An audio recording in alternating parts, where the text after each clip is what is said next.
Bevo's bats are in full swing. While basketball is not quite hitting all of their marks. And Junior Nation, stand up because NASCAR is back. Ladies and gentlemen, start your engines.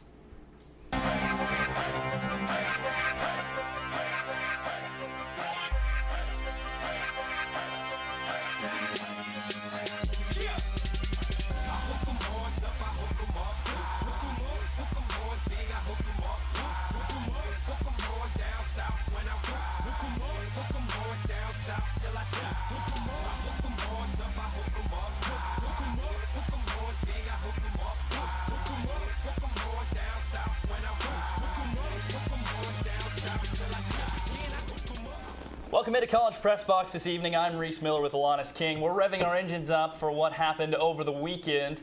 And Alanis, what happened over that weekend? Lots of Texas sports in action, but the real headliner was, of course, Lady Gaga and the Oscars can actually happen to put on a good show. But plenty of storylines in the Daytona 500. Your and I personal love. Jeff Gordon's last ride, your man Kyle Busch's injury, Kurt Busch's lawsuit. What's going on? What did you take away from a crazy weekend? Well, you know, throughout that entire weekend, I think the biggest storylines were definitely those Busch brothers. We saw Kyle Busch get hurt. We saw the side of NASCAR that's lacking, the safety, and then on the good side of NASCAR, we saw that they're able to discipline their professional athletes when it comes to domestic violence, which has been a big controversy lately. Of course, and even with all those storylines, Joey Logano, of course, the actual winner of the Daytona 500. But on to another note, with the Texas basketball crew chief at Rick Barnes' seat warming up, the Longhorns embarked on a trip to Norman with a Red River revenge on their minds. In the first of 5 straight opponents ranked in the top 25, the contest saw 20 lead changes and 9 ties. The Longhorns found themselves in control, up 64-58 with 3.5 minutes to go. But those pesky Sooners tied the game at 64 just 1 minute later. Ultimately, the Sooners edged Texas 71-69 to sweep the season series.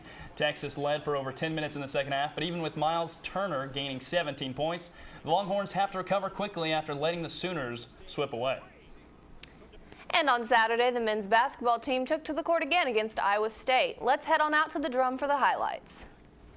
Here we are getting ready to take on number 14 and looking to bounce back from that Oklahoma loss. But Iowa State will make the first move of the game, putting up the 3 and going up 3-0. But Texas off the pass from Taylor, we see Kendall Yancey bring it in for the reverse layup and tie the game 8-8. But the Longhorns had a lot of turnover trouble in the first half, as we see here with Miles Turner, and then 2 turnovers by Isaiah Taylor. Even though the Longhorns had 12 turnovers in the first half, they were able to keep that score 35-31. But in the second half, Iowa State makes the first move of the game again, putting it up for the corner 3 and going up by 7. And then we see Connor Lambert dish it to Miles Taylor right here. Miles Turner puts up the dunk and the Longhorns are down 5. And Kendall Yancey grabs the rebound from Iowa State, bringing it all the way down the court to score for the Longhorns. Longhorns down 3. But Iowa State answers it as Bryce DeJon Jones gets the rebound from the Longhorns, taking it all the way down the court with a fast break slam and putting up the 2. Iowa State is up 51-44. Then we see DeJon Jones pass it to Matt Thomas, who puts it up for the 3. And then again, we see Matt Thomas put it up for the 3, taking Iowa State even further up. Iowa State takes the win over the Longhorns 85-77. And now that you've seen the highlights, College Press Box's Taylor Smith has more on the game. The Texas men's basketball team played number 16 Iowa State on Saturday afternoon. In the first half alone, Texas turned the ball over 12 times, leading to an 8-0 Iowa State run at the end of the first half. Texas lost 85-77. Our guys, I told them, I said, we're good, but we can't keep beating ourselves in those situations. Kendall Yancey finished the game with a career-high 29 points, but had trouble celebrating the accomplishment because of the loss. It's pretty tough. There's no time to be feeling sorry for ourselves, but I do feel bad for my teammates because I know how hard we worked today, and we just got to get out of this losing streak. Coach Barnes believes the team's biggest problem right now is their confidence. Senior Jonathan Holmes, who's supposed to be a leader on this team, only finished the game with 2 points. But the way you get confidence is knowing that you don't have to carry the whole load yourself. Isaiah, I thought, played, I think, his best game since he's started conference play. The thing that is a killer is when you look at it, he played 40 minutes. And but we need John and Cam and Javon. I mean, those guys, I think between them, something like 3 for 16 or something, and those guys have been around, and we need those guys. We really need them. With only 4 regular season games left, Yancey and the rest of the team knows they have to find a way to win in order to receive a bid in the NCAA tournament. We personally believe that we'll figure it out. Like I said, we ain't got time to be feeling sorry for ourselves. We got a quick turnaround out in West Virginia, so we're finna get another road win and start getting this thing rolling. Taylor Smith, College Press Box. We're now extremely excited to welcome in basketball analyst Brooks Kubena. Buddy, you staying warm today? Oh, I'm staying great. I'm glad to be inside, and I guess you want to give you a weather update with the wind coming in this way, or? No? I like that. I think we'll keep it to Texas basketball today. Even with these 2 losses in the past week, things don't get any easier on the schedule with 3 ranked teams coming for Texas. So how can we expect the Longhorns to fare in this crucial slate of games? Well, Reese, Texas is in 2 losses deep in their toughest stretch of the season. And you're right, 3 straight ranked opponents are coming up. Texas has only 1 win over a currently ranked opponent. That's West Virginia. The Mountaineers are on a tear, beating Kansas and Oklahoma State. Throughout all they have throughout the rest of this season, it's hard for me to think they'll reach that 20-win part. So they'll be on the bubble once this thing's through. Alanis, what do you think?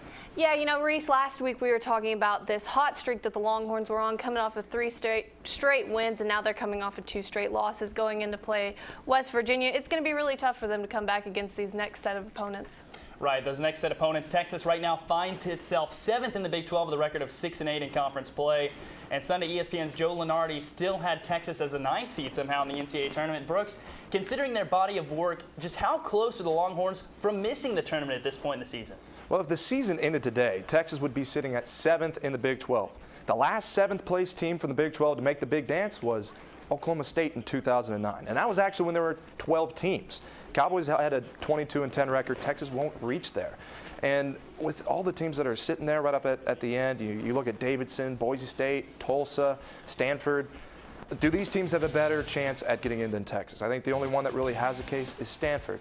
But Texas has played some incredible teams. They've been in these games. I think the only way they get through is if they get to that 19-win mark. They have to beat one of these teams, 2 of these teams, Baylor or Kansas, or the upcoming game tomorrow against West Virginia. I think with it, whenever it comes down to that, you have the loss to Stanford already in this season. So I think Stanford's going to have a pretty good end. So whenever it comes down to it, is Texas going to get to that 19-win mark? I don't know. Right, we'll see. It should be interesting and a tough challenge. And the Longhorns are going to need people to step up. Kendall Yancey's a guy that sticks out to me. He's come alive hitting double-digit points in 3 of his last 4 games and appears to be stepping up in a big way, especially after a career-high 29 points on Saturday against Iowa State. But, Brooks, who are some other players that need to join him in that effort? Well, Reese, you talk about Kendall Yancey with 29 points in this game. It's so indicative of how this season has gone for all these players. They all come on at different times. Miles Turner, Isaiah Taylor one night, Kendall Yancey one night, Javon Felix one night. They need all of them to come together. We've heard Rick Barnes talk about that. I mean, in this game, DeMarcus Holland started off the game with 8 points in the first 12 minutes. Then he fouled out. I feel like a big reason why they lost in that game was because he was gone and Javon Felix was not on. They have this consistency issue. So it's going to have to be all of them, not just another player. Will we see Isaiah Taylor, Kendall Yancey, Miles Turner, Cam Ridley, all these guys work together cohesively together on the court tomorrow? If that happens, that's their best chance to win. Yeah, Reese, I'm definitely going to have to agree with Brooks. I mean, we see these players come on at different times. They're going to really need to come on together in order to give these next opponents a run for their money. We'll see if Rick Barnes can unify the boys. All right, Brooks, great as always. I'm sure we'll see you around the 40 acres somewhere, hopefully not in a blizzard, buddy. Thanks for having me on, guys. Of course. And coming up, the women hit the hardwood. We'll tell you all about that and what's the racket about in North Carolina with the men's tennis team. Don't go anywhere.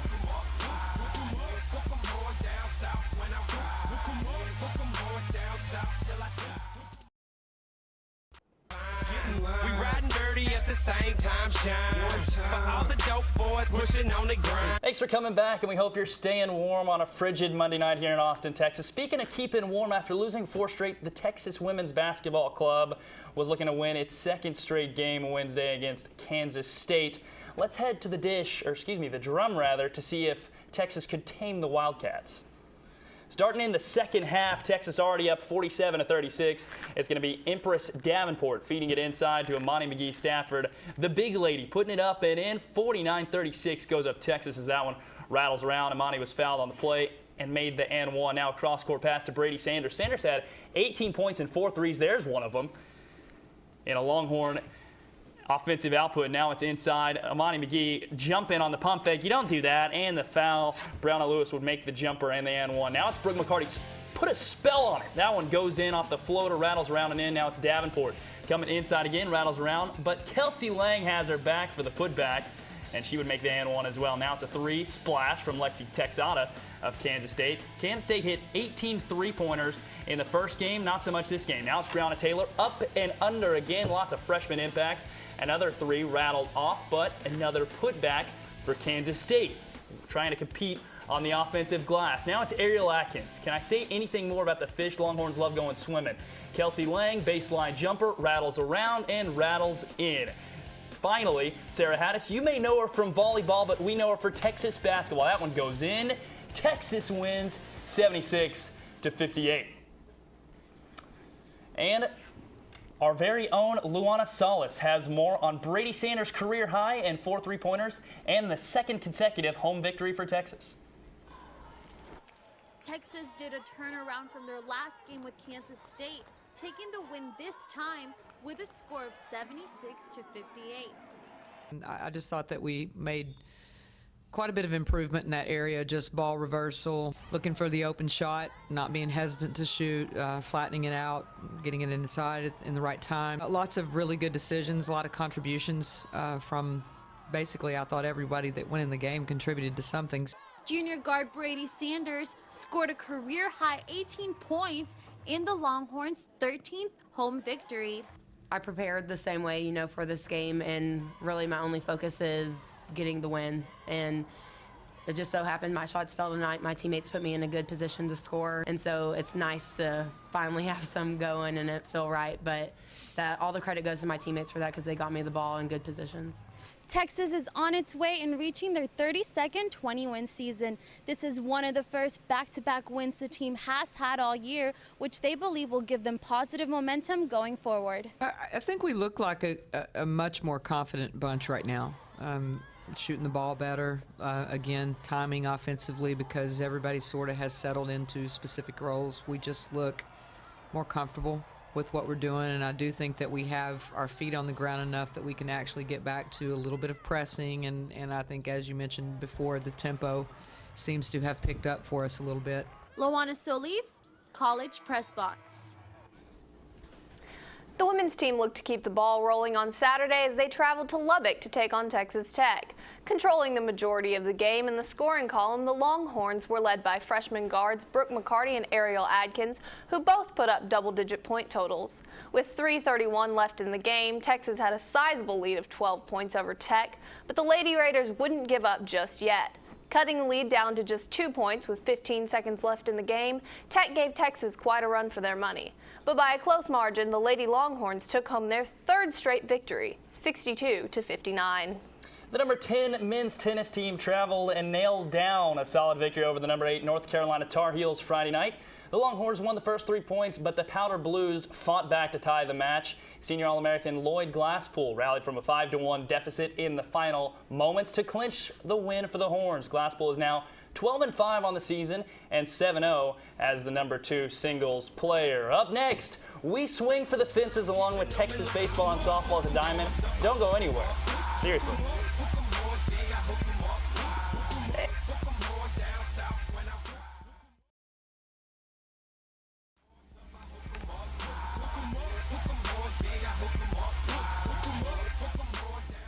We're back and ready to take it out to the Diamond to discuss some Longhorns softball and baseball. here on College Press Box.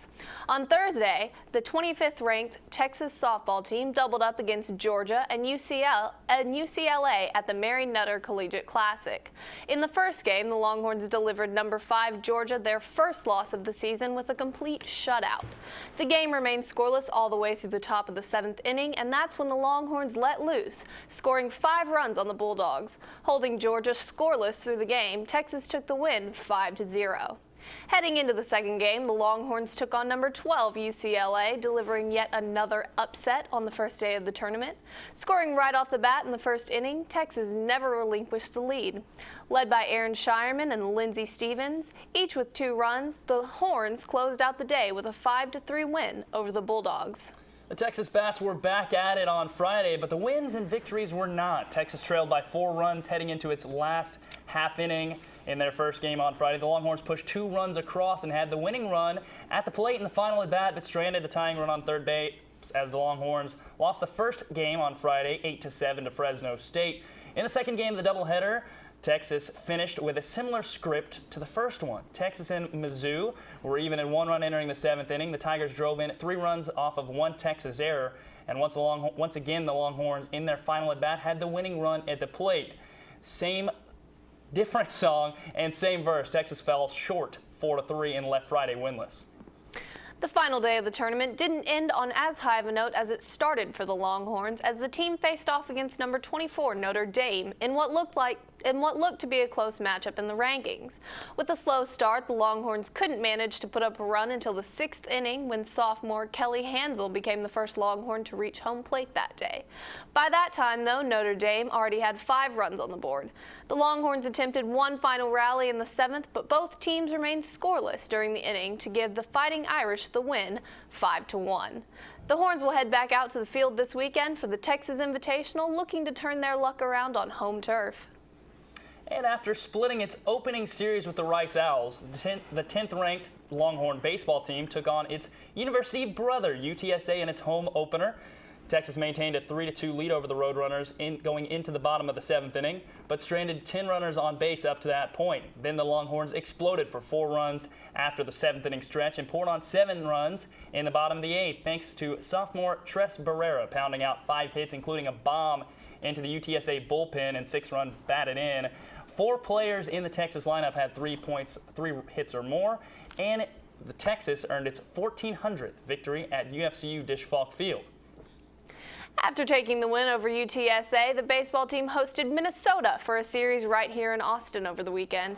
Kicking off the series on Friday, the Longhorns started the game off with 2 runs in the bottom of the first inning, holding the Golden Gophers scoreless through the 4th.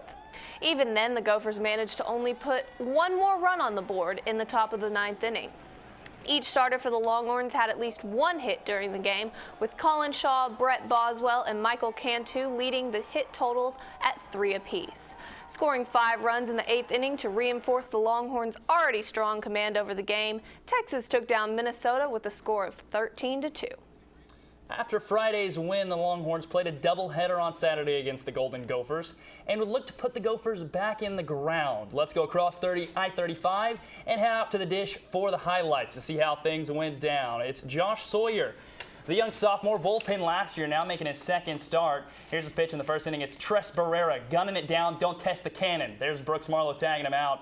Now it's senior Connor Shaw, the lefty, southpaw, grounder, over to third base. That's going to get away. Colin Shaw, rather. Zane Gerwitz comes in to score. Now it's C.J. Hinojosa at the dish, but that's a wild pitch, much too high. Joe Baker, freshman, comes down to score. Now it's Barrera. He can do it from behind the plate. He can do it at the plate. That's an easy 1-out double, clap of the hands, and he's ready to go in scoring position.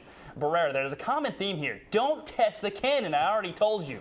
Guns out, Brooks Marlowe there for the slap down tag again. Colin Shaw again, line drive into right. That's going to bring in another freshman, Joe Baker. And Texas going up big in this one. Shaw, the extra effort there, diving in head first. He's all right to get that white uniform a little dirty. Connor Mays, freshman, stabs that one, throws on to Michael Cantu. Texas wins 5-0. The second game of the doubleheader was a mirror image of the first, at least in the runs column. Starting the game off with a scoreless run for both teams through the first 3 innings, senior Brooks Marlowe put Texas on the board with a home run in the bottom of the 4th. The Longhorns managed to score in only one other inning during the game, adding an extra 3 points to their total by virtue of 5 singles in the bottom of the 8th, and extending their lead over Minnesota to 5. Wrapping up the day with another win, Texas shut out Minnesota yet again, 5-0.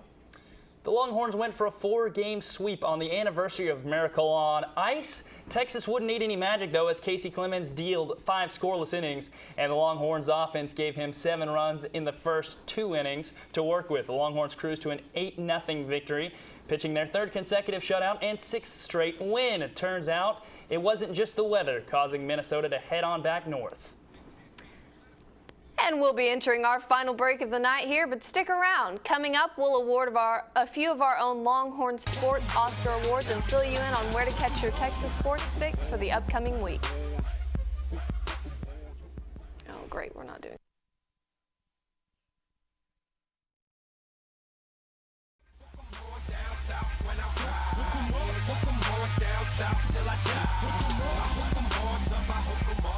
Thanks for cozying up with us on a frigid Monday night on a big weekend for UT athletes, but perhaps an even bigger weekend for 5 Texas X's hoping for an NFL career. Jordan Hicks, Quandre Diggs, Cedric Reed, and both Malcolm Browns participated in on-the-field drills hoping to impress future NFL scouts over the weekend. Defensive tackle Malcolm Brown ran a 5.05 40-yard dash while knocking out 26 reps on bench press. Hicks ran a 4.68 40, and although Reed didn't take part in any on-the-field drills recovering from a torn meniscus, he did put up 22 reps on bench press. Meanwhile, Quandre Diggs posted up 4.56, and running back Malcolm Brown raced to a 4.63 time. But now back to current Texas sports, so stop what you're doing and grab your calendars, because here we're about to fill you in on when and where you can find all of the Texas sports action this week. And speaking of that, Monday and Tuesday, women's golf are at the Allstate Sugar Bowl Intercollegiate. Tuesday, the 24th, men's basketball, desperately in need of a win, take on West Virginia in Morgantown. That's at 6 p.m. on ESPN. Baseball, meanwhile, takes on another UT brother, this time Pan American, on LHN. And Wednesday, it's women's basketball, who have won 2 in a row, taking on Oklahoma State at 7 p.m. On Wednesday, the 25th through Saturday, the 28th, we'll see men's and women's swimming and diving in the Big 12 championships. And on Friday, we've got a big list of things. We've got softball versus Dartmouth at 2:30 p.m. on Longhorn Network, and then again against Texas Southern at 5 p.m. again on the Longhorn Network. We have women's tennis at Michigan at 6 p.m. and baseball versus San Diego at 7:30 p.m. on the Longhorn Network. Continuing on into the weekend, Friday it's men's golf at the Johnny Hott Collegiate Invitational. Also Friday through Saturday it's track and field and cross country at the Big 12 Indoor Championships.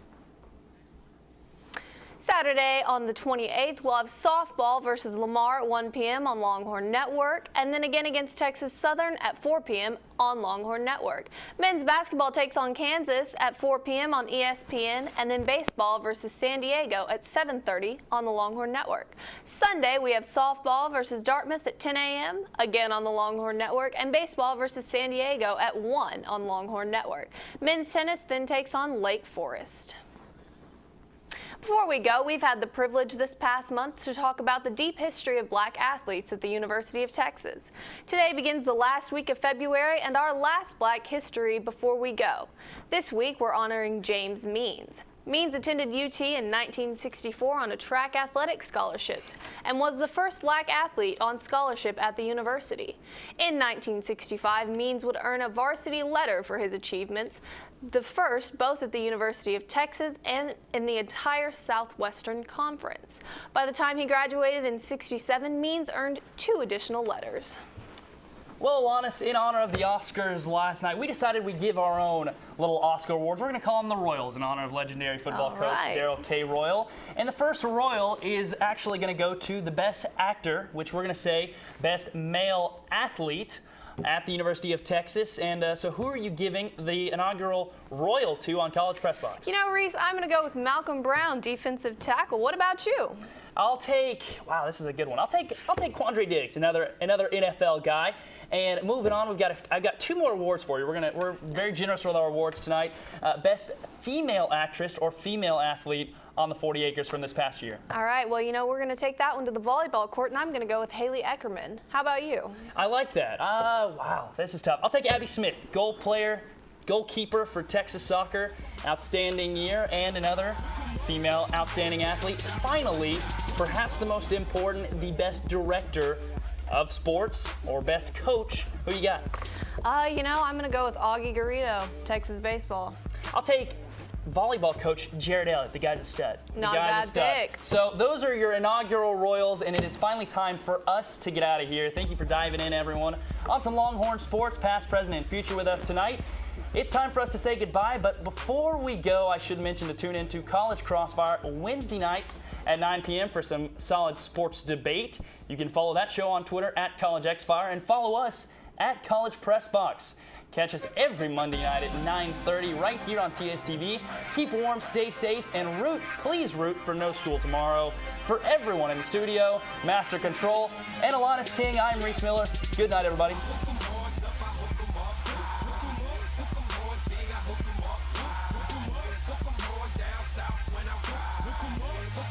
Down south till I die.